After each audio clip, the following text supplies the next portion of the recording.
यंदा जन्माष्टमी हा उत्सव 16 ऑगस्ट रोजी साजरा केला जाणार आहे आणि हिंदू धर्मात या सणाला खूप विशेष महत्त्व आहे। श्रीकृष्ण जन्माष्टमीच्या मध्यरात्री काकडी कापण्याशी संबंधित एक विधी केला जातो।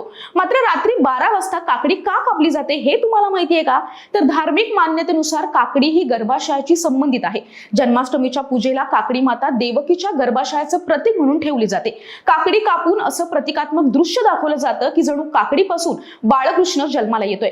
जन्माष्टमीच्या सकाळी बाळकृष्णाची मूर्ती देठासह असलेल्या काकडीत ठेवली जाते आणि नंतर मध्यरात्री देठासह काकडीमधून कापून बाळकृष्ण जन्माला येतो। धार्मिक मान्यतेनुसार काकडीच्या देठाला नाळ मानलं जातं आणि नंतर ते कापून कृष्णाजींना देवकीच्या गर्भातून वेगळं करण्याची प्रक्रिया पूर्ण होते। असं करण्यामागे एक मान्यता आहे की ज्याप्रमाणे जन्माच्या वेळी बाळ आईपासून वेगळं केलं जातं आणि त्यासाठी नाळ कापली जाते, त्याचप्रमाणे काकडी कापून भगवान श्रीकृष्णाचा जन्म होतो आणि त्यानंतर शंख वाजवून भगवान श्रीकृष्णाचं स्वागत केलं जातं।